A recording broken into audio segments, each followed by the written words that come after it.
Como ustedes habrán podido ver en el papel de presentación del curso, tenemos intenciones con el curso que hemos preparado. Hay un punto de partida que ustedes han oído muchas veces desde FAES, y es que en el tiempo de crisis que estamos viviendo, crisis económica, no estamos solo ante una crisis económica, estamos también ante una crisis institucional. Una crisis institucional que exige actuación política, que exige hacer reformas para fortalecer lo que es valioso y debe ser fortalecido, es decir, la democracia española, parlamentaria y constitucional, de la que disfrutamos desde hace ya unos cuantos años. En ediciones pasadas del campus hemos tenido ocasión de ocuparnos de algunas de las reformas que consideramos fundamentales. Hemos hablado de la reforma educativa, hemos hablado de la reforma territorial, de la indispensable reforma territorial.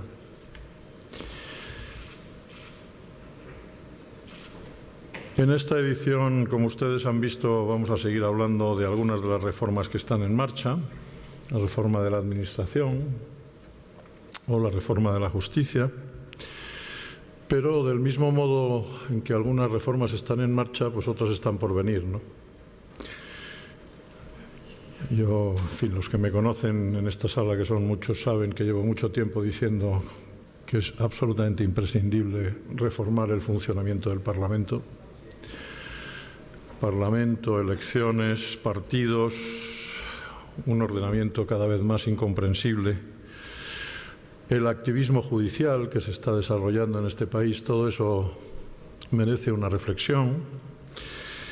Y además vivimos un tiempo en el que no solo son imprescindibles afrontar en un momento de crisis y en el que a la crisis se ha unido además la corrupción, reformas importantes para fortalecer el modelo que queremos, sino que se dan dos circunstancias añadidas serias, ¿no? Serias. La primera, ustedes lo saben muy bien, que hay algunos que están aprovechando la crisis para tratar de demoler, de una demolición sistémica, ¿no? De acabar con el sistema. Eso tiene sus diversas variantes en la España de hoy. Por una parte, el populismo antisistémico galopante que estamos sufriendo, que pone en cuestión todo lo que nosotros consideramos valioso, el legado de la transición, la legitimidad de la democracia, el fundamento constitucional del sistema. En fin, como ya saben que dice algún concejal, pues ya estamos como en el 36 para algunos, ¿no? Y luego, y en segundo lugar, pues esto están aprovechando algunos la situación también para poner en ejecución su proyecto de secesión. A debilidad del sistema, pues aprovechamos y organizamos los proyectos de secesión en los que llevamos trabajando muchos años. Ha llegado la hora de culminarlos, ¿no? Y algunos pues se ponen en acción. Pero les he dicho que se daban dos circunstancias. Una es, desde luego, la del populismo, la del secesionismo como populismo, pero hay una segunda no menos inquietante, que es el que podríamos llamar el populismo sistémico, ¿no?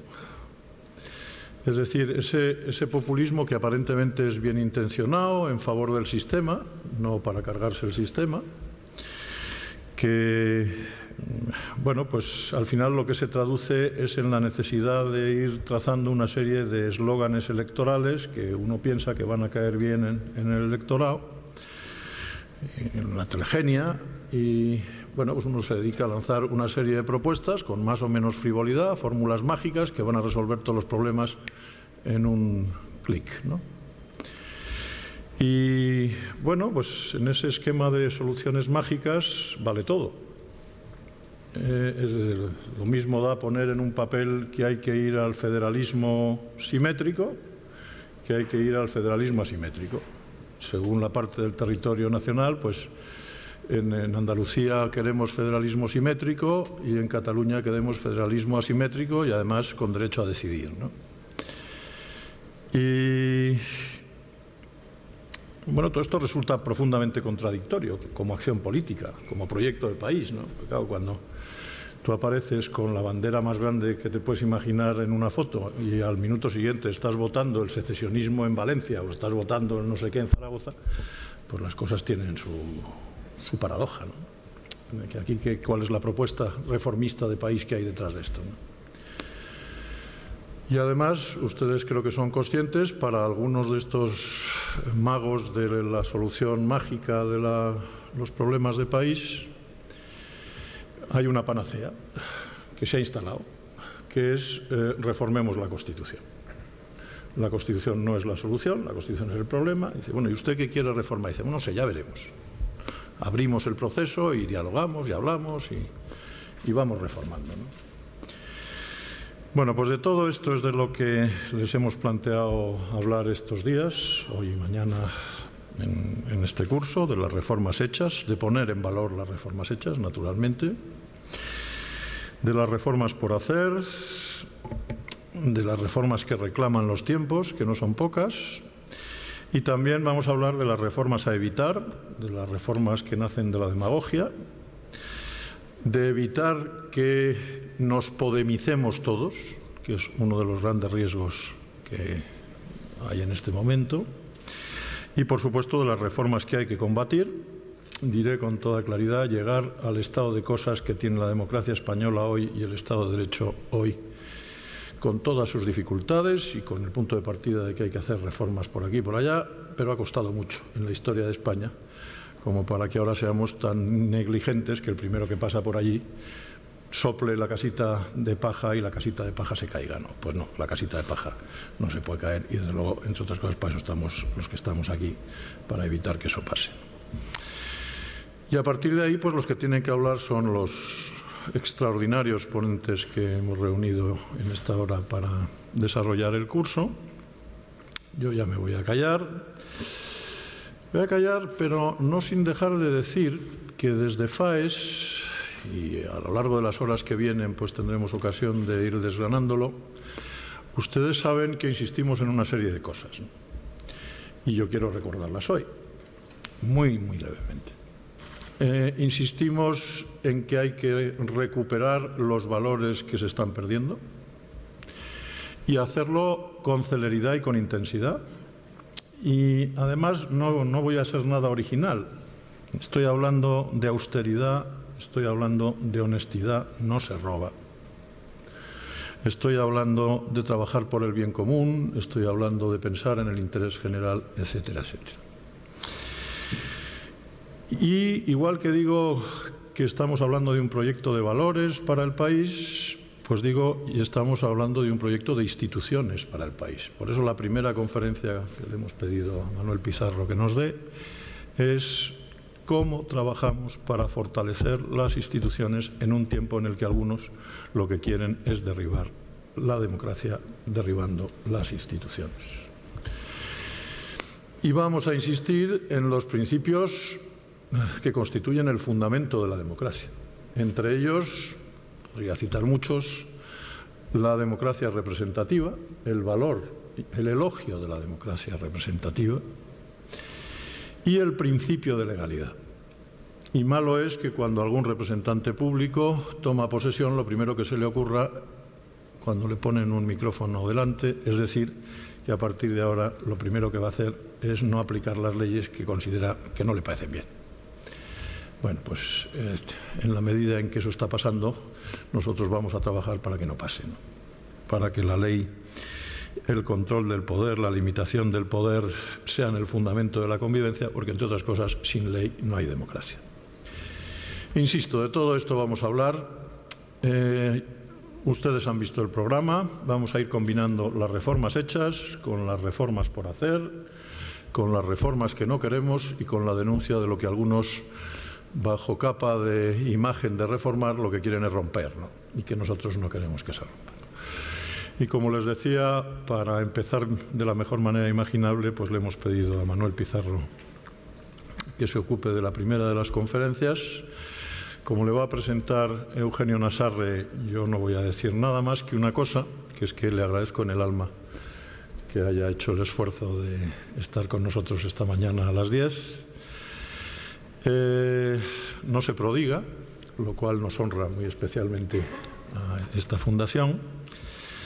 No le voy a pedir que se prodigue, pero sí le voy a decir que en todo caso, si se prodigase, sería un extraordinario beneficio para este país, porque personas como Manuel Pizarro significan para este país cosas fundamentales en este momento de su historia. Solidez, diría, si fuese original la frase que tiene el Estado en la cabeza, como no lo es, pues también lo digo, es decir, tiene el Estado en la cabeza. Y sabe muy bien lo que es el funcionamiento de un sistema constitucional. Practica, todavía le estoy viendo con la foto, con la Constitución enarbolada, practica los valores constitucionales y está hoy aquí para recordarnos lo importante que es que las instituciones funcionen y que la Constitución no se observe como un problema, sino como el fundamento de una convivencia que, insisto, tantos años nos ha costado conseguir. Así que, Manuel, muchísimas gracias.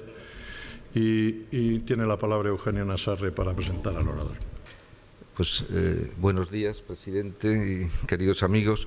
Bueno, yo no voy a cometer la osadía de presentar a Manuel Pizarro porque el pudor para mí es una de las virtudes, si se puede llamar así, que profeso, que aprecio. Pero tengo que decir que cuando Iñaki Astarloa me llamó para darme esta honrosísima encomienda, acepté porque me permitía decir en público, en fin, entre amigos, algo que Manuel Pizarro sabe, que es mi afecto a él y la admiración que le profeso, que es una admiración que ha ido creciendo a lo largo del tiempo, lo que no sucede siempre cuando uno tiene una trayectoria ya larga como es mi caso. No tengo que decir aquí tampoco las razones de esta creciente admiración a Manuel Pizarro y, por lo tanto, muy brevemente, porque no quiero abusar del tiempo que le corresponde a nuestro conferenciante, sí voy a recordar 3 momentos especiales o particulares que he elegido de las relaciones que yo he mantenido con Manuel Pizarro a lo largo ya de una larga trayectoria. La primera es en el momento de la transición, en UCD. Manuel Pizarro fue uno de estos jóvenes brillantes, altos funcionarios de los prestigiosos cuerpos del Estado que han sido uno de nuestro capital humano importante que tenemos que preservar y que, gracias a Dios, contribuyó decisivamente al proceso de modernización, de construcción de nuestra democracia.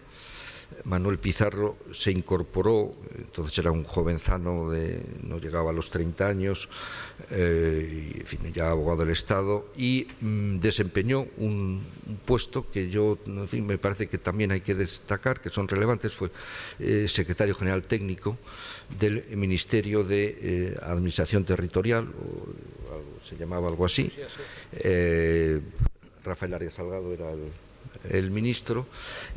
Yo tengo en gran consideración a los secretarios generales técnicos porque son una especie de los guardianes de la legalidad en el ámbito de la administración, y allí Manuel Pizarro vio, en fin, la aventura de la creación del Estado de las Autonomías, las disfunciones que ya se estaban en ese momento, en fin, claramente viendo, los intentos de armar un marco para que no se fuera de nuestras manos el Estado de las Autonomías, bueno, y esa fue la primera ocasión en la que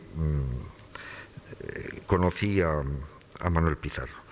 La segunda es unos cuantos años después ha caído el muro de Berlín, José María Aznar ha cogido las riendas del Partido Popular, ha montado una oferta, un proyecto que a mí me resultó ilusionante, y yo tuve la fortuna de colaborar en los pasos incipientes de esta casa de Faes en los años 90. Y ahí también no me volví a encontrar con Manuel Pizarro, que muy generosamente colaboraba, sugería, daba ideas. En aquellos años yo creo que un grupo, también al fin asumimos la encomienda que dio José María Aznar de intentar armar un proyecto en el que cupiéramos todo el centro-derecha español, capaz de gobernar España, de hacer un proyecto de futuro histórico para nuestro país, con las ideas que habían triunfado en la caída del muro de Berlín, en el derrumbe del muro de Berlín, que era la idea de la libertad, del imperio de la ley, de la sociedad abierta, también de un proyecto europeo como destino común de los españoles, y Manuel Pizarro, bueno, ahí descubrí que compartía todos estos elementos, y su gran cabeza hacía que siempre sus sugerencias fueran enormemente sugestivas. Y el tercer momento es ya más reciente. Él se convierte en diputado en la legislatura anterior. Desgraciadamente fue diputado por poco tiempo, no agotó la legislatura, pero tengo que decir que en aquellos años no dejó de ser un diputado de a pie, y como diputado de pie todos decíamos es un diputado ejemplar. No faltaba a los plenos, allí estaba el escaño de Manuel Pizarro, estaba siempre ocupado por él, asistía a unas reuniones que semanalmente tiene el grupo parlamentario, en el que bueno, se comenta, se debate las iniciativas legislativas, las iniciativas parlamentarias que corresponden a la semana, y tengo que decir que su voz siempre era muy escuchada. Y por lo tanto, tengo que reconocer aquí que en fin, no es frecuente este comportamiento en fin, muy ejemplar, muy de dedicación de Manuel Pizarro. En definitiva, a través de estos y otros momentos, yo he seguido la trayectoria de Manuel Pizarro, que no hace falta decir aquí, no la voy a decir aquí, he descubierto muchas virtudes en él, y voy a destacar las que en fin, a mí bueno, me han tocado más. Uno, un muy sincero sentido de la amistad. Él es una buena persona que con los amigos le cuesta decir que no. Y yo siempre he acudido con él lo sabe, muchas veces que lo necesita tal, y Manuel Pizarro nunca dice que no.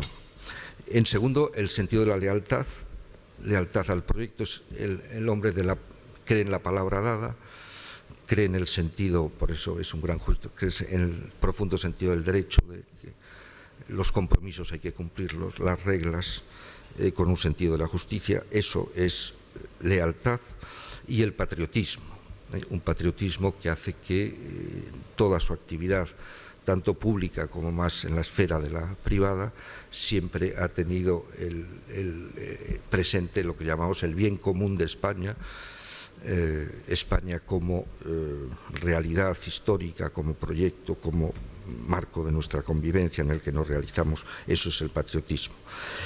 Y una última que es, bueno, pues él es aragonés, es el que yo llamaría un sentido de regeneracionismo, que en estos últimos tiempos yo creo que nos interesa mucho. Yo a Manuel Pizarro le he oído los primeros diagnósticos de la crisis financiera y económica al principio, en el año 2008, y siempre dijo que en el trasfondo de la crisis había un problema de valores, pérdida de valores, el mercado se había desnortado.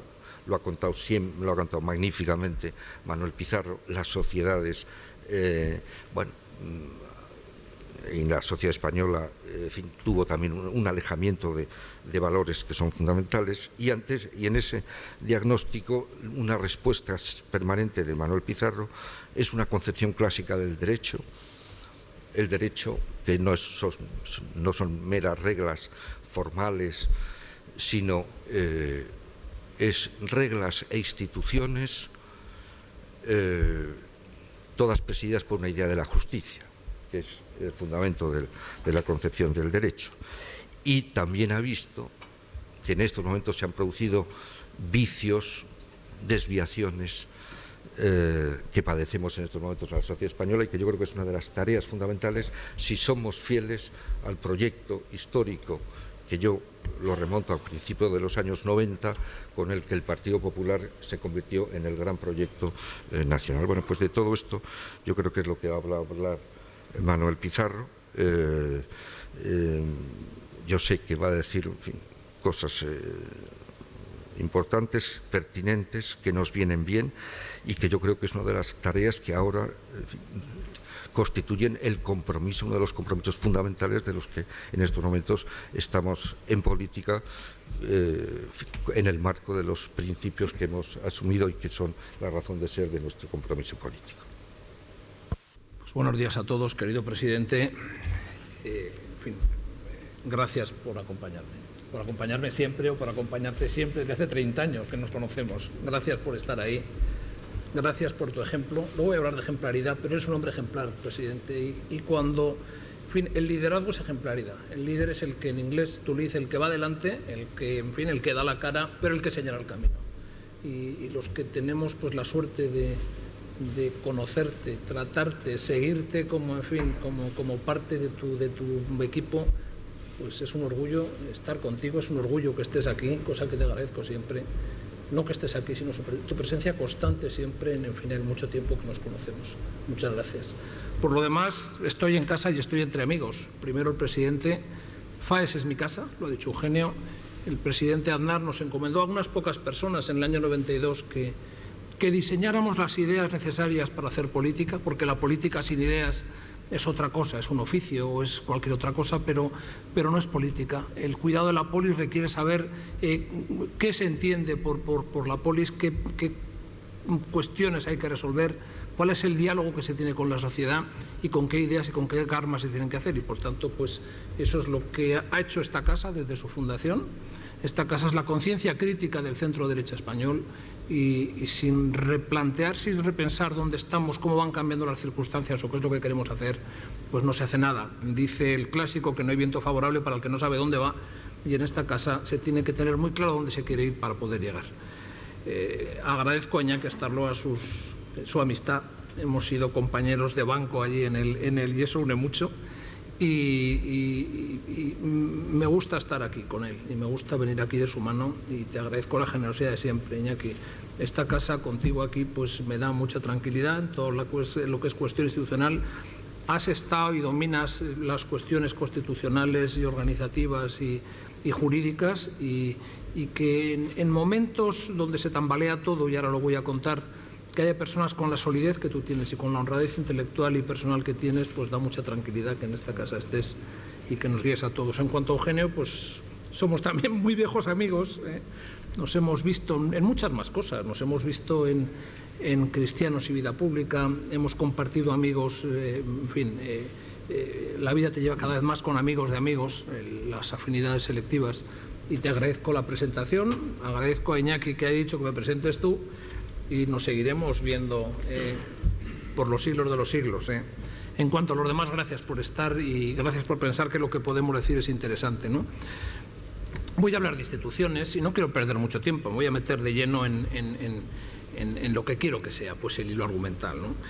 Antes diré que cuando pensaba hablar de todas estas cosas, pensaba unir al hilo argumental a algo que he hecho alguna vez, que es a una persona que ha visto cómo el mundo de ayer, Stefan Zweig, el mundo de ayer se derrumba, como el mundo que él creía sólido, ese mundo del imperio austrohúngaro, con sus reglas, sus tradiciones, su estado del bienestar, su alegría de vivir se desploma, y se desploma porque se socavan los principios y se socava absolutamente todo, ¿no? Y pensaba también pues empezar hablando de los 12 momentos estelares de la humanidad, la tristeza y la amargura de Cicerón cuando ve que los que han creído en la República Romana, en sus normas, en sus costumbres, en sus mores, pues eso se deshace, y seguramente, como dice el propio Zweig en su libro, cuando el triunvirato comandado por Antonio quiere matarlo, lo que están matando son los principios en los que se basa la República Romana. Pero, en fin, en España siempre empezamos diciendo lo que no vamos a hacer y al final digo lo que voy a hacer. Al final creo que es mejor, en los tiempos que corren, pues hacer el discurso a lomos de un compatriota suyo que también vivió lo que es la destrucción del mismo sistema y que es uno de los padres de lo que es el liberalismo moderno, como es Friedrich Hayek, y por tanto pues iré con alguna cita a pie de página apoyando lo que querría contar esta mañana. Hablamos de instituciones. Instituciones, según la Academia Española, la Real Academia Española, son las organizaciones fundamentales de un Estado, nación o sociedad. Yo añadiría que las instituciones son los hitos o mojones de los que se valen las sociedades para ir acotando el terreno, para ir acotando la convivencia, y que al final son las columnas vertebrales de las sociedades organizadas.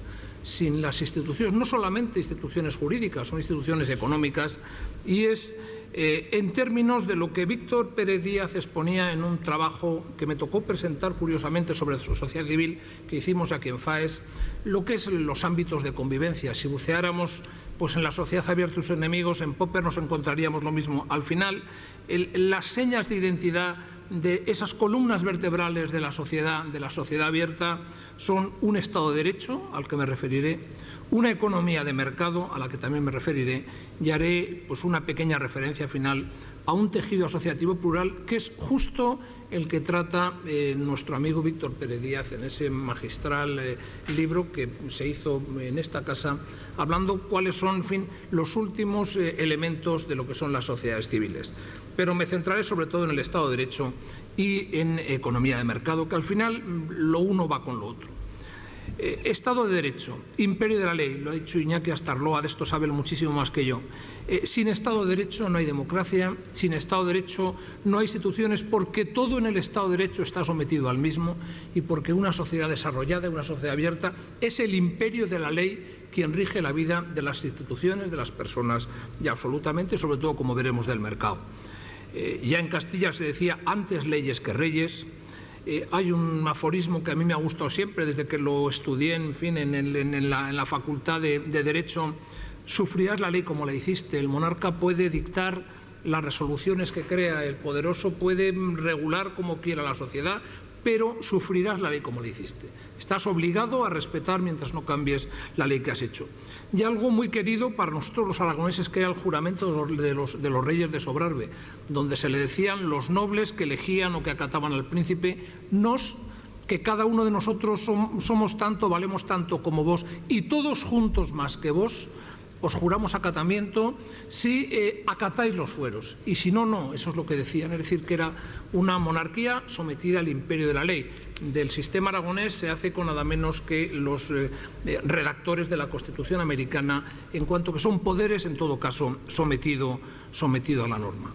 Se dice siempre que la definición más clara o la descripción más clara de lo que es una democracia es aquella donde, cuando suena el timbre a las 7 de la mañana, solo puede ser el lechero. Si en vez del lechero pues son, como me ha pasado a mí, agentes del CNI haciendo no se sabe qué, o es la policía aduanera sin la zodia, porque claro, me preocupa que la gente vaya uniformada y como Dios manda. Cuando la gente va sin la uniformidad adecuada y fuera de contexto, pues algo no funciona. Y entonces a las 7 solo puede ser el lechero, y si no es el lechero, tiene que ser alguien sometido a la ley, con mandato de autoridad competente y de acuerdo con el procedimiento establecido.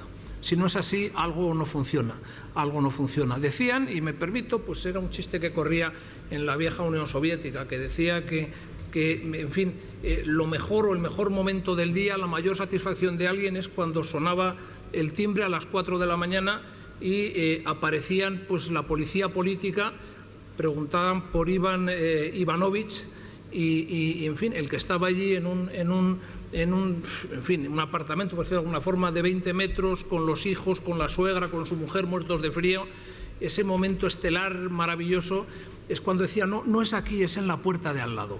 Pues efectivamente el que te pueda visitar gente indeseada y que lo mejor que te puede pasar es que no vengan a por ti para dividir tu familia, como decía Vasily Grossman, y mandar unos a un lado y otros a otro, o provocar desplazamientos de poblaciones, como establece cualquier persona que trate de estos temas, es justo lo contrario de lo que puede pasar. Hayek, en Camino de servidumbre, pues habla ya de estos temas, como no puede ser de otra manera, y dice algo fundamental, y es que nada distingue con más claridad las condiciones de un país libre de las que rigen en un país bajo un gobierno arbitrario que la observancia en aquel de los grandes principios conocidos bajo la expresión Estado de Derecho. Y un poco más adelante añade también que el Estado de Derecho implica pues un límite al alcance de la legislación. Significa no que todo sea regulado por la ley, sino contrariamente que el poder coercitivo del Estado solo puede usarse en casos definidos de antemano por la ley y de tal manera que pueda preverse cómo será usado. En fin, en el frontispicio del Estado de Derecho está pues todas estas cosas.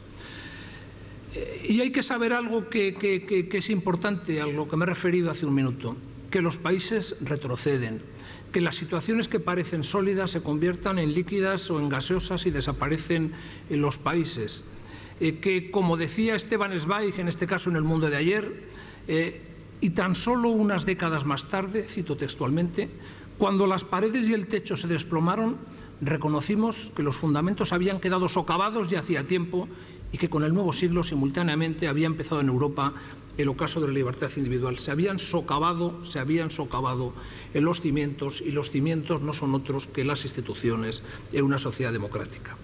Los ejemplos son claros, no hace falta que los citemos. Ahí está Argentina, que pasa de ser uno de los países más importantes económicamente del mundo a primeros de los años 40 o primeros de los 50 y se deshace por sistemas populistas, no digamos Venezuela. Y ahí está pues lo que ha pasado en países de nuestro entorno, en Italia con la lotización, donde se van socavando las instituciones, los partidos se van distribuyendo absolutamente como en lotes, los tribunales, se van distribuyendo los ministerios, se van distribuyendo las televisiones, y al final pues aparece una regeneración que no me en fin, lo voy a decir, es decir, lo que provoca nada menos que el estallido de todo el sistema italiano, el que nace de la Segunda Guerra Mundial, es algo tremendo porque arranca nada menos que de la mafia, es decir, que de los asesinatos de los jueces Falcone y Borsellino.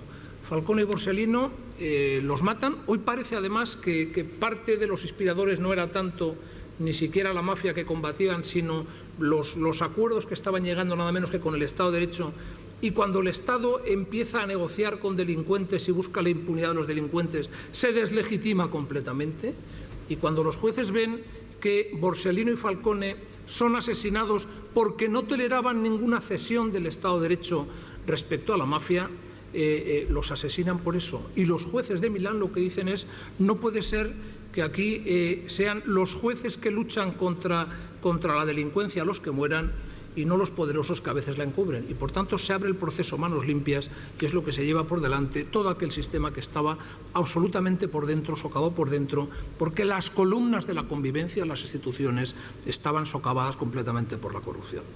De ahí que los anglosajones hablen de algo que es la base también del funcionamiento del sistema. Checks and balances, controles y contrapesos. Tiene que haber controles y contrapesos absolutamente para todo. Y otras dos palabras también: transparency y accountability. Transparencia, saber lo que está pasando, y exigencia de responsabilidad absolutamente por todo lo que pasa. En el frontispicio del sistema del Estado de Derecho está, como decía Iñaki Astarloa, la Constitución. La Constitución es el cierre del sistema por arriba, es lo que ampara, es el cielo protector de la convivencia, y hemos estado viendo todos estos tiempos pues discusiones acerca de la Constitución, se quiere modificar, se quiere abrir el melón sin saber dónde se quiere ir.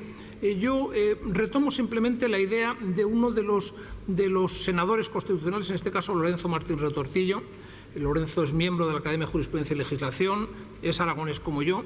En Aragón decía, querido Eugenio, como sabes muy bien, decía Costa que Aragón se define por el derecho, y somos siempre, como he indicado, de lo que es el foro de Sobrarbe, en fin, celosos cumplidores de la norma. Lorenzo decía claramente que no se puede hacer tabla rasa de una Constitución que costó muchísimo elaborar.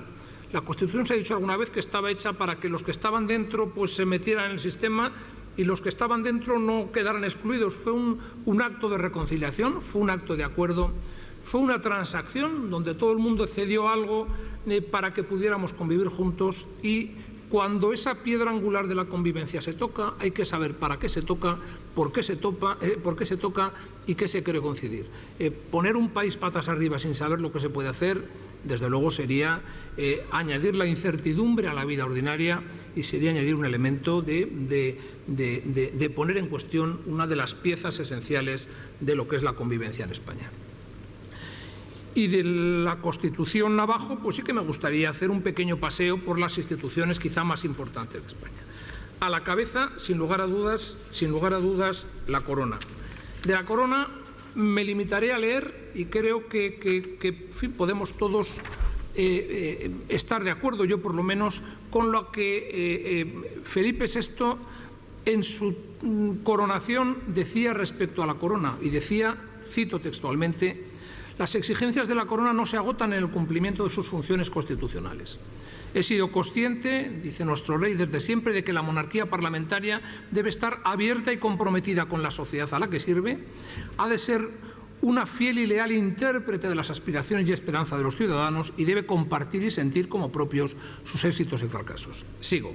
La corona debe buscar la cercanía con los ciudadanos, saber ganarse continuamente su aprecio, su respeto y su confianza, y para ello velar por la dignidad de la institución, preservar su prestigio y observar una conducta íntegra, honesta y transparente, como corresponde a su función institucional y a su responsabilidad social, porque sólo de esa manera será acreedora de la autoridad moral necesaria para el ejercicio de sus funciones. Hoy más que nunca los ciudadanos demandan con toda la razón que los principios morales y éticos inspiren y la ejemplaridad presida nuestra vida pública, y el rey a la cabeza del Estado tiene que ser no solo un referente, sino también un servidor de esa justa y legítima exigencia de todos los ciudadanos. Yo creo que con esto es suficiente para saber cuál es el papel que debe tener la corona como pieza importantísima en el equilibrio institucional español. En segundo lugar, el Parlamento sobre el que, en fin, se dice mucho, hay pues auténticos denuestos sobre lo que pasa allí. Yo sí que quiero decir una cosa, quiero romper una lanza por el Parlamento y por la vida parlamentaria. Cuando me pregunta la gente, pues si piensan que allí hay marcianos y hay gente esotérica dentro, digo que en sus defectos y en sus virtudes en el Parlamento está representada la sociedad española. Yo no he visto dentro, con defectos y virtudes, gente distinta a la que hay fuera. Y en ese aspecto, pues seguramente las virtudes de lo español están allí presentes. El patriotismo de la gente que deja sus profesiones y va a hacer política, a servir a la patria, pues está allí. Y por supuesto también los defectos de todos nosotros cuando pues ponemos nuestro voto en la urna para hacerlos. Sí que sería necesario repensar, y sé que aquí lo hacéis, todo lo que es, lo hemos comentado hace un momento, pues la situación de los partidos políticos, la vida de los partidos políticos, el funcionamiento, como dice la Constitución, democrático de los partidos políticos, la financiación de los partidos políticos. Y aquí hago un pequeño paréntesis también, es decir, que los partidos políticos, lo normal que se financian de las cuotas, y hasta ahí, si las cuotas son insuficientes, ¿quién los financia? Los de fuera. Habría que regular los lobbies. Si los financia el Estado, que es lo que se hizo a partir del año 86-87, para que las fuerzas que financiaban no fueran las que determinaban quién era el líder de un determinado partido político y quién no, pues si lo que financia es el presupuesto, ¿qué puede pasar? Al final lo que están es dependiendo del presupuesto para vivir, y entonces pues también hay una cierta, en fin, limitación en sus funciones. Este debate que sé que se hace constantemente aquí, lobbies, partidos políticos, financiación, funcionamiento democrático, reglamento de las cámaras, desde luego una de las cosas importantes. Sí que diré que echo en falta en la legislación española, y ya está pues en la jurisprudencia sobre todo, la responsabilidad que está muy de moda entre los administrativistas, la responsabilidad del legislador. Es decir, cuando alguien legisla mal, cuando alguien causa a través de las normas perjuicio al contribuyente o al ciudadano, desde luego eso tiene que estar regulado, porque cuando se hacen leyes ad hoc, luego hablaré un poco de esto, pues esas leyes ad hoc no pueden ser completamente impunes. Yo he sufrido, luego lo diré también en algún brochazo, pues lo que es tener en contra al gobierno de la nación dictando a veces a sabiendas resoluciones injustas, y gracias a Dios pues todavía hay tribunales en este país que paran ese tipo de arbitrariedades. Yo conseguí nada menos que 2 suspensiones del Tribunal Supremo respecto a los actos del Consejo de Ministros. Pero si no hay un amparo de la justicia, si no hay un amparo constitucional, si no hay jueces que no les tiemblen las piernas para limitar el poder abusivo del poderoso, sea quien sea el poderoso político o el poderoso económico, desde luego no podemos hablar de que el sistema funciona como Dios manda. Sigo con la justicia y me preocupa primero que la justicia tardía no es justicia. Estamos acostumbrados a ver gente entrar y salir de los tribunales, lo cual pues, puede formar parte del paisaje. Ahora hablaré también de eso y nos parece mejor o peor, pero en todo caso lo que no puede ser es que alguien esté sometido a sospecha durante 10 o 15 años. Una justicia tardía no es justicia. Si el señor que está sometido a la justicia 15 años es inocente, ha estado 15 años sin que lo puedan contratar en ningún sitio, siendo alguien sospechoso para la sociedad, y además, pues, y lo digo también con la sanción de Telediario, donde por lo que se ve se avisa el día anterior a las cámaras para que estén pendientes de que al día siguiente, es decir, que hay una preconstitución ya de juicio sobre lo que va a pasar, antes de pedir al juez la orden de detención, la orden de registro, ya hay avisadas unas cámaras de televisión para que estén en la puerta de la persona que va a ser detenido o no se sabe qué. Y desde luego ese tipo de justicia popular es lo contrario a lo que es el Estado de Derecho. Y más cuando ese señor se va a pegar luego 15 años sometido a sospecha. Es decir, que si a los 15 años pues lo condenan y la condena son 2 o 3, a lo mejor en 2 o 3, cuando haya cumplido su condena, es una persona que ha pagado con la sociedad y que está en disposición a hacer lo que sea. Pero 15 años un inocente bajo sospecha es una locura.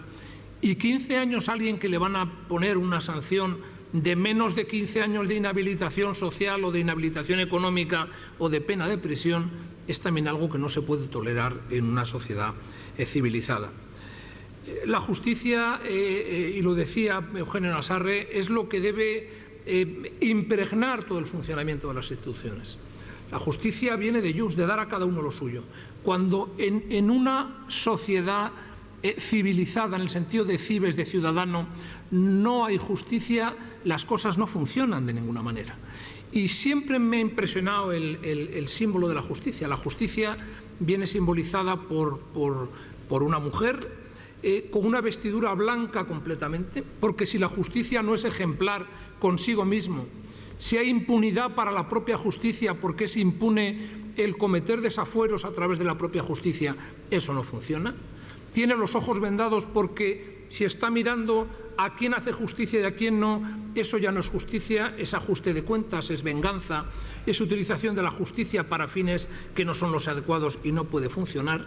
Tiene una balanza, tiene que pesar, contar y medir lo que pasa, casi como en la cena de Baltasar, el Mánete Celfares, y en todo caso lleva una espada, porque el peso de la ley tiene que caer necesariamente sobre todo aquel que se desvía de la norma. Y en todo caso, tiene que haber algo que dice la Constitución, jueces independientes de todo tipo de poderes, de los poderes económicos y de los poderes políticos. Sé que esto es muy fácil de decir, pero muy difícil de hacer. Inamovibles, no pueden estar pendientes en función de si van a llegar a la Audiencia Nacional o al Tribunal Supremo para ver hacia dónde se inclina una cosa u otra. Y lo que es más importante, responsables con arreglo a las leyes. Aquí no hay nadie impune. En un sistema de economía abierta, en un sistema de Estado de Derecho, no hay ningún área de impunidad, ni para los jueces, ni para los delincuentes, y digo algo por si acaso se me olvida, ni se puede, no puede haber impunidad para el que delinque, y no puede haber impunidad por dejar de delinquir. El peso de la ley tiene que caer absolutamente en lo que diga la ley, que la ley no es venganza, no es simplemente se tiene que aplicar la ley porque donde hay zonas de impunidad no funciona el Estado de Derecho. Seguimos con la Administración que las leyes administrativas pues nos dicen que, en fin, que funciona con economía, celeridad y eficacia. Yo siento que una de las reformas pendientes es la de la Administración. Tengo a veces la sensación de que estamos releyendo a Larra con el vuelva usted mañana. También por lo mismo, no se puede estar dilatando absolutamente todo lo demás.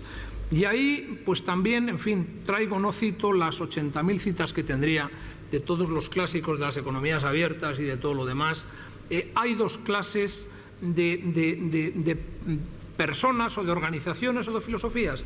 Los que creen que desde una ventanilla de la Administración se pueden hacer planes quinquenales, se puede estar organizando hasta la vida de las personas, las carreras vitales y universitarias de todo el mundo, y los que creen que la ley tiene que ser la justa, muy clara y aplicable para todos y conocida por todos. Y por tanto es la sociedad la que arbitra dentro del ámbito que establece la ley y simplemente controla el partido como árbitro, pero no juega y no intenta aprender absolutamente todo lo que pasa. Luego haré una pequeña referencia respecto a los precios, lo que dice Hayek. Hay que desterrar, no hay más que decirlo, en este Estado de Derecho, pues por supuesto todo el amiguismo que puede conllevar la administración pública, y algo en lo que creo profundamente. Así como creo que luego volveré sobre eso, que el socialismo real cae por la ineficacia. El muro se pasa siempre en la misma dirección, se pasa de Chernóbil a Alemania occidental, se pasa donde hacían aquellos coches, los Travis aquellos con una cadenita, a los BMWs y los Audis y los Mercedes y todo lo demás. Es decir, que se pasa de lo ineficaz a lo eficaz. Pero el gran talón de Aquiles de las sociedades abiertas es la corrupción. Como no se controle la corrupción, desde luego no se va a ningún lado. He tenido ocasión de estar coordinando un libro en el CSDEN sobre hasta qué punto es importante en la geoestrategia o en la inteligencia económica la fortaleza de un país. Hoy las guerras ya no son solamente de armamento, sino sobre todo hace falta dinero, cosa que ya decía Clausewitz. Pero el gran talón de Aquiles de los países, digamos, de economía abierta es la corrupción. Donde hay corrupción, los países se deshacen completamente. Y aquí hablo pues de todo, en fin, de todas las connotaciones que tenemos que hace falta corregir. Por una parte, de la desviación de poder, de la utilización de potestades administrativas para fines distintos de los señalados por el ordenamiento jurídico, del cohecho, de la prevaricación, de las negociaciones prohibidas a funcionarios, del tráfico de influencias y en todo caso algo en lo que creo profundamente, como decía hace un minuto. El órgano competente tiene que actuar el órgano previsto por el ordenamiento jurídico y de acuerdo con el procedimiento establecido, es decir, que nadie se puede salir absolutamente de eso. Y lo dice alguien, y lo repito una vez más, sé que a ellos les molesta, que tiene 5 agentes del CNI condenados por sentencia firme. O sea, que y digo lo que dicen las sentencias, que cuando un organismo que está para buscar espías, para proteger la seguridad pública, en vez de dedicarse a eso, se utilizan a coaccionar, que es lo que dice la sentencia, a un ciudadano fuera de toda sospecha, se están utilizando potestades del Estado para fines distintos de los señalados por el ordenamiento jurídico. Y el problema no es que tenga que ser yo el que vaya como el ciudadano aquel que detuvo al Comando Madrid solo, porque los demás no habían podido hacerlo, sino que todavía no he recibido ninguna explicación de qué hacían esos señores siguiendo a un ciudadano fuera de todas sospechas. Y lo digo como español con pena. Y lo digo como español con pena, como elemento de que hay algún tipo de instituciones que no funcionan como Dios manda. Incluyo, y lo digo con pena también, cuando veo, hemos hablado de la justicia, hemos hablado de la administración, las fuerzas y cuerpos de seguridad del Estado. Cuando alguien espía por su cuenta, difunde información por su cuenta, o como hemos visto en campañas electorales, se difunden documentos que están en la administración para dañar a alguien en su campaña electoral y no se establece qué ha pasado allí, cuando hay infidelidad en la custodia de documento público y nadie ve ni quién ha filtrado las declaraciones ni qué ha pasado con aquello, lo que produce es desasosiego porque las instituciones no están a la altura de lo que está pasando allí. Los principios, hablaba, son responsabilidad, Y sobre todo algo muy importante, que es la transparencia. Hay que saber lo que está pasando. El ciudadano tiene derecho a que se le explique cuando algo no funciona, por qué no está funcionando bien. Y aquí incluyo algo que me preocupa también mucho, que son los medios de comunicación.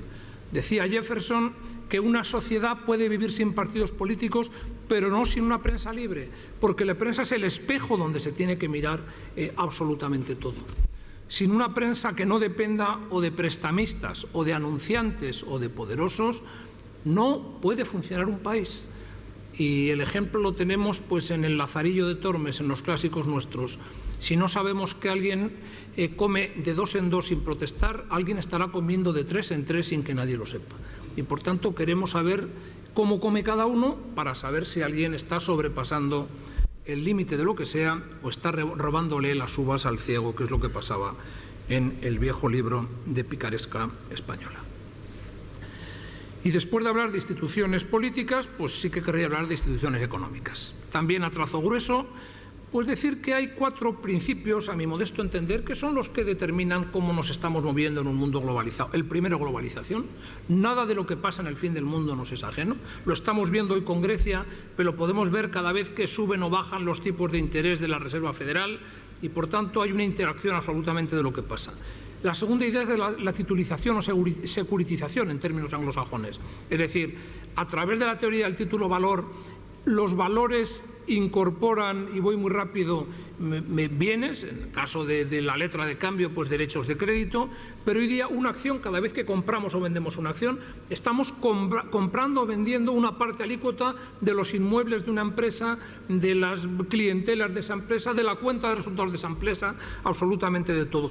Y todo eso funciona a la velocidad del clic, que cada vez que apretamos para comprar y vender valores de renta fija, de renta variable, expectativas de derecho, estamos creando riqueza en un sitio y destruyéndola en otra. Porque hay, y el tercer principio es la idea de competencia, competimos con gente que ni siquiera vemos. Y compiten no solamente los estados, compiten las empresas, compiten municipios con municipios para atraer riqueza y para atraer inversiones, y por tanto en ese mundo globalizado, donde todo funciona a la velocidad del clic y donde estamos compitiendo, el principio más importante, y aquí me querría detener un poco, es la idea de información.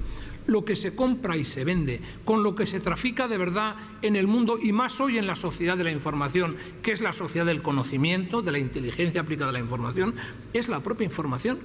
Esto puede parecer que es una idea novedosa. Está ya, y lo repito siempre, en nuestro viejo Código de Comercio del año 1885, cuando el Código define la compraventa mercantil, artículo 325, si no recuerdo mal, es la compraventa de una cosa mueble para revenderla, bien en la forma que se compró en otra ley diferente, con ánimo de lucrarse en la reventa. Es decir, que el comprador mercantil es un comprador revendedor, alguien que está comprando hoy, pero le preocupa no solamente el precio de hoy que le importa, sino el precio que va a tener mañana. Y por tanto lo que hace es actualizar un flujo de información para poder lucrarse en la reventa. Pues bien, la información es esencial. Y los precios son esenciales, porque a través de los precios vamos mandando señales a los mercados, absolutamente. Aquí hay un párrafo de Hayek que no me resisto a leer, que me ha parecido de lo más esclarecedor, porque los enemigos de la sociedad abierta, pues lo que creen, lo que decía antes, que hay una ventanilla que es más listo que todos nosotros, que fijan los precios que no se cumplen nunca, y que por tanto hay siempre un mercado negro alrededor para pues contratar la moneda argentina que se ha dolarizado, para el mercado negro que hay pues en cualquier economía normalmente comunista o socialista real, porque la moneda que han puesto pues no vale absolutamente para nada.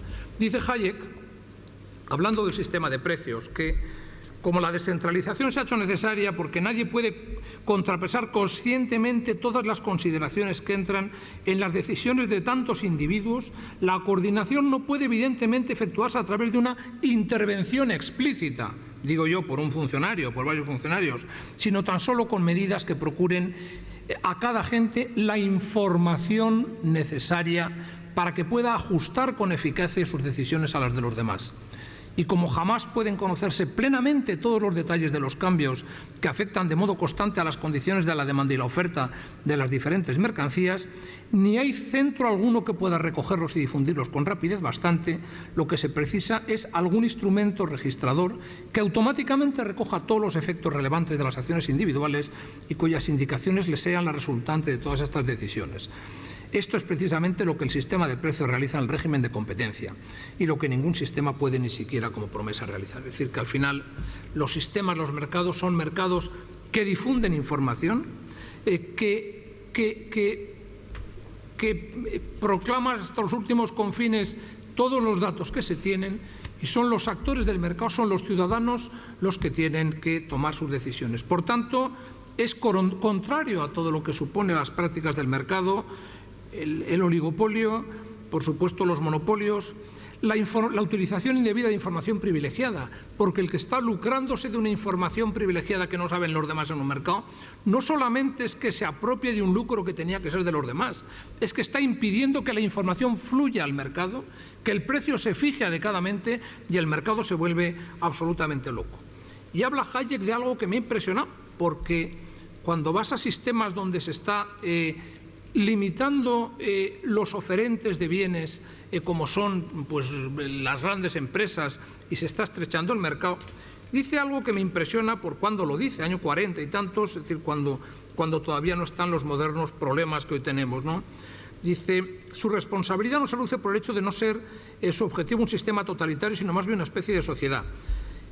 Pero habla de los empresarios, son tan cortos de vista como lo fueron sus colegas alemanes, al suponer, habla de los empresarios, que se les permitiría no solo crear este sistema, un sistema oligopolístico, sino también dirigirlo durante algún tiempo. Las decisiones que los directores de una industria así organizada tendrían que tomar constantemente son de las que ninguna colectividad dejaría mucho tiempo en manos de particulares. Un Estado que consienta el desarrollo de tan enormes agregaciones de poder no puede soportar que este poder quede enteramente bajo el dominio privado. Es decir, que ya Hayek apunta que los grandes conglomerados de empresas, los grandes oligopolistas o monopolistas, cuando inciden primero sobre la información y sobre los medios de comunicación y después sobre las sociedades, al final están sembrando su propia destrucción. El control de la actividad económica, las más de las veces, y voy a ir terminando poco a poco, está a través del objeto social. Yo he visto destruirse empresas, destruirse completamente conglomerados, y estoy hablando de instituciones económicas, por razones morales, porque se separan de su objeto social. Eso fueron las subprime, cuando la banca se da cuenta que eso de conceder créditos y esperar 20 años a que te paguen el crédito es muy aburrido, lo que hacen es conceder o ceder el derecho a percibir una hipoteca durante 20 años a un tercero, con el dinero que le dan lo vuelven a dar, y eso que tiene unos límites en los coeficientes bancarios, pues de 1 a 10, lo hicieron hasta 40 veces. Cuando viene una crisis y no te devuelven algún crédito, no es que no te devuelvan ese crédito una vez, es que no te lo devuelven 10 veces, con lo cual te has quedado sin capital. Y eso pasa con algo tremendo, que pasa en el caso Enron y que pasa en la subprime. De esto luego podemos comentarlo si alguien quiere, que se hace con la complacencia de los poderes públicos, no así del Banco de España, que aquí en España lo prohibió, pero sí con la Reserva Federal, que permitió operaciones fuera de balance. Y fuera de balance una anónima no puede haber absolutamente nada, porque el balance es el elemento que tiene para informarse el accionista para saber cómo se está gestionando, el futuro accionista para comprar la acción, el proveedor que confía en una empresa, es decir, cualquiera que se relacione absolutamente con ellos. Fuera de balance no puede absolutamente nada. Y claro, la excusa que daban los de la subprime es que si lo meto dentro de balance no lo puedo hacer, es que usted no lo podía hacer. Y por tanto, casi como en el pecado original, cuando alguien comete un pecado y come del árbol de la ciencia del bien y del mal, lo primero que hace es esconderse cuando sabe que está cometiendo un pecado. Pues aquí, cuando la gente sabe que hace algo que no debe, lo primero que hace es excluirlo de la contabilidad y no enseñarlo. Caso Enron, que produjo nada menos que la desaparición de una de las primeras auditorías mundiales, Arthur Andersen, y desde luego en el caso de la subprime lo hemos estado viendo.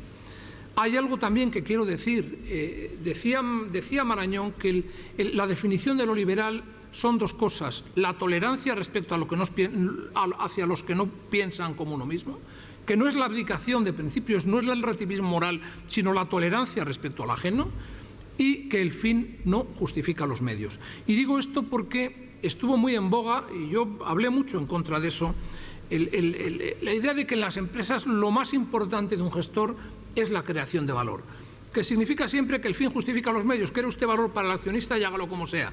Yo no estoy de acuerdo. Creo que una empresa tiene que realizar su objeto social. Si lo hace bien, gana dinero, y si gana dinero, pues creará valor para el accionista. Pero no se puede, no todo vale, el fin no justifica los medios y por tanto no se puede crear valor de esta manera. Y en todo caso no puede haber impunidad respecto a estas conductas. No puede haber impunidad por parte de los accionistas que, como ven que les da buen dividendo allí, nadie controla. No puede haber impunidad por parte de la propia sociedad. No puede haber impunidad por parte de los auditores, de las empresas de rating, absolutamente de nada. Y hace falta, y hablo de institución económica, como digo, comportamiento fair, comportamiento que esté bien.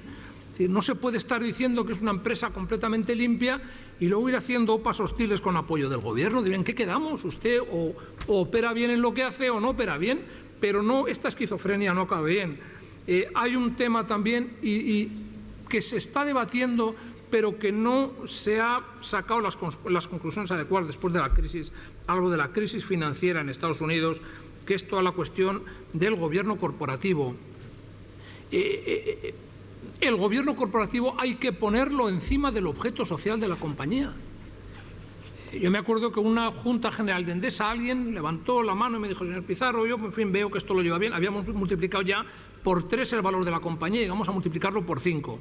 Pero me dijo: hay una cosa en la que no estoy de acuerdo, y es que usted no tenga, yo soy de un fondo, que usted no tenga stock options, porque yo quiero que usted gane mucho dinero con los stock options para que ganemos nosotros. Y le dije algo en lo que cada vez estoy más de acuerdo: usted se ha equivocado de empresa. Endesa está invirtiendo a 30 años, cuando hace un ciclo combinado es a 30 años y una nuclear a 30 o 40 años. Si yo pongo unas stock options a 5 años, corro el riesgo de acelerar el funcionamiento de la empresa, intentar, puesto que no voy a estar yo 30 años en la compañía, pues que esto valga más durante los primeros 5 años y luego ya veremos, y estoy haciendo un flaco favor a la compañía. Las retribuciones tienen que estar encima de la cuenta de resultados. Y el que no sepa dónde está, pues que se dedique a otra empresa. Sigo pensando lo mismo. Y hablo aquí, y con esto acabo esta parte, de los stakeholders. Yo creo en ellos. Es decir, la empresa no es solamente de los accionistas, es también de los consumidores, que tienen que estar mirando lo que pasa. En cada quiebra bancaria yo pregunto siempre a la gente que dice: no, es que me han engañado, ¿quién podía pensar aquello? Y en alguna sociedad de valores, cuando era presidente de la bolsa, preguntas: ¿cuánto interés te daban? No, me daban el 8%. Bueno, ¿y a cuánto estaban las letras? Al 3%. Y usted no pudo pensar que allí pasaba nada. No, es que no han vigilado el vigilante. El primer vigilante es usted. Usted, accionista, que le dan un dividendo excesivo y no le preocupa de dónde viene el dinero.